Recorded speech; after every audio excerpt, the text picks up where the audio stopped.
Hello guys, welcome to my at cook channel.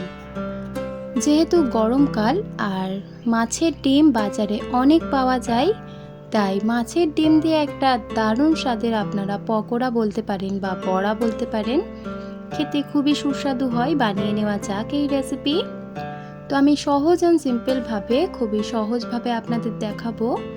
তার জন্য এখানে আমি অল্প পরিমাণেই নিয়েছি মাছের ডিম। তারপর ডিমটাকে মাখিয়ে নেওয়ার জন্য এখানে আমি নিয়েছি একটা বাটির মধ্যে ডিমটাকে, যাতে ডিমটাকে মাখিয়ে নেওয়ার সময় আমার কোনো প্রবলেম না হয়। তারপর হাত দিয়ে একটু ডিমটাকে ভালোভাবে একটু জল টাইপের বানিয়ে ফেলছি, যাতে ডিমের যে পর্দাগুলো আছে সেই পর্দাগুলো আমি নিয়ে ফেলে দিতে পারি।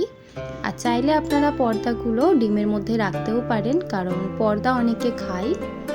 আর ডিমটাকে ভালোভাবে হাত দিয়ে একটু ভালোভাবে চেপে চেপে মাখিয়ে নিচ্ছি, যাতে ডিমটা একটু গলে যায়। তারপর গলে আসলে এই পর্যায়ে এবার আমি কিছু উপকরণ দিয়ে দেব। তার জন্য এখানে আমি দিয়ে দিলাম পেঁয়াজ, একটা মিডিয়াম সাইজের পেঁয়াজ কুচিয়ে নেওয়া, এবং একটা কাঁচা লঙ্কা আমি দিয়েছি এখানে, যাতে বড়ার মধ্যে সুন্দর একটা ঘ্রাণ আসে কাঁচা লঙ্কার। আর যদি কাঁচা লঙ্কা পছন্দ না করেন আপনারা, অবশ্যই শুকনো লঙ্কা তো দিতেই পারেন গুঁড়ো। আর সমস্ত পেঁয়াজ এবং কাঁচা লঙ্কা দিয়ে দেওয়া হয়ে গেলে দিয়ে দেব এবার শুকনো উপকরণ। শুকনো উপকরণের মধ্যে রয়েছে এখানে আমাদের স্বাদ পরিমাণে নুনটা দিয়ে দিলাম। নুনটা দিয়ে দেওয়ার পর এখানে আমি দিয়ে দিচ্ছি হলুদ গুঁড়ো হাফ চা চামচ পরিমাণে, দিয়ে দিচ্ছি ঝাল লঙ্কার গুঁড়ো অনেকটাই অল্প, কারণ এখানে আমি কাঁচা লঙ্কা ব্যবহার করেছি, তাই ঝাল লঙ্কাটা খুব কম পরিমাণে রেখেছি। তারপর জিরে গুঁড়ো দিয়ে দিলাম হাফ চা চামচ পরিমাণে, আদা এবং রসুনের পেস্ট 1 চা চামচ পরিমাণেই দিলাম, যাতে মাছের যে কাঁচা ডিমের ঘ্রাণটা হয় সেটা যাতে না বেরোয়। আর সর্ষের তেল এখানে আমি দিয়ে দিচ্ছি প্রায় 2 থেকে 3 টেবিল চামচ সর্ষের তেল। ব্যাস, এই কয়েকটি মশলা দিয়েই এবার হাত দিয়ে চটকে চটকে মাখিয়ে নেব, যাতে ডিমটা একটু পাতলা হয়ে যায়, ডিমের মধ্যে যত সব জল আছে যেন বেরিয়ে যায়। আর সুন্দরভাবে হাত দিয়ে চটকে চটকে মাখিয়ে নিলে মাছের বড়াটা খেতেও টেস্ট হয়, কারণ মাছের ডিমের মধ্যে হাত দিয়ে কচলে কচলে মাখিয়ে নিলে ডিমের মধ্যে ভালোভাবে মশলাটা অবজর্ব হয় আর খেতেও খুব দারুণ লাগে। এবার আমি সুন্দরভাবে হাত দিয়ে নাড়াচাড়া করে চটকে চটকে একটু মাখিয়ে নিচ্ছি সময় ধরে।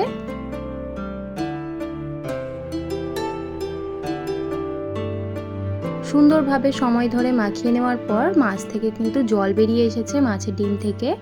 এবার আমি ফ্রাই করে নেওয়ার জন্য একটা ফ্রাই প্যান ব্যবহার করছি। চাইলে আপনারা যে কোনো কড়াইয়ের মধ্যে দিয়ে দিয়েছি সর্ষের তেল পরিমাণ মতো, একটু বেশি করেই দিয়েছি। আর তেলটাকে চারিদিকে কড়াই লাগিয়ে নিলাম। তারপর তেলটা যখন গরম হয়ে আসবে সেই পর্যায়ে এবার আমি দেখুন বাটিতে রাখা মাছের ডিম যে মাখিয়ে রেখেছিলাম সেটাকে একটা গর্ত চামচ দিয়ে ভালোভাবে দেখুন এরকমভাবে নেব আমি চামচের দ্বারাই, একটা হাতার দ্বারাই নিয়ে এবার দিয়ে দেব আমি এখানে। এভাবে গোল গোল করে আপনারা কিন্তু তেলের মধ্যে খুবই সাবধানে দিতে পারেন। আর এই জিনিসটা খুবই সহজ হয়। কড়া ভর্তি করে আমি এখানে মাছের বড়া দিয়ে দিচ্ছি এক এক জায়গায়, যাতে গোল গোল বড়া আমাদের তৈরি হয়।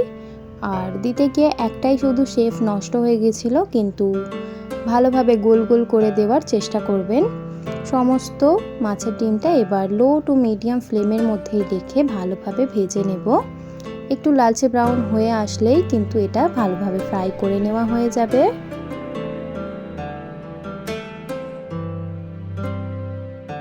সুন্দরভাবে এপিট ওপিট করে ফ্রাই করে নিলেই লালচে ব্রাউন করে কালার চলে আসবে।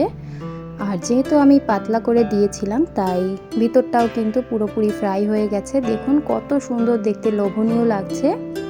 এভাবে করে কিন্তু আপনারা বাড়িতে খুবই সহজভাবে মাছের ডিমের বড়া বা পকোড়া যাই বলেন, আপনারা চপ বলতে পারেন, বানিয়ে ফেলা যাবে খুবই সহজ অ্যান্ড সিম্পলভাবে। আশা করি এই রেসিপিটা আপনাদের ভালো লেগেছে। আর মাছের ডিমের বড়ার যে আমরা হাত দিয়ে চটকে রেখেছিলাম মাছের ডিমটাকে, সেটা আবারও তেলের মধ্যে দিয়ে ফ্রাই করে নেব।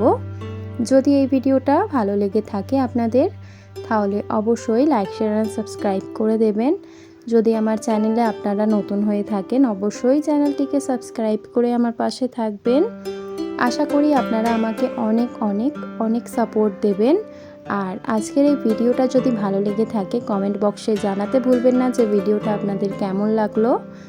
আজকের এই ভিডিওটা সম্পূর্ণ দেখার জন্য আপনাদের সকলকে জানাই অনেক অনেক ধন্যবাদ।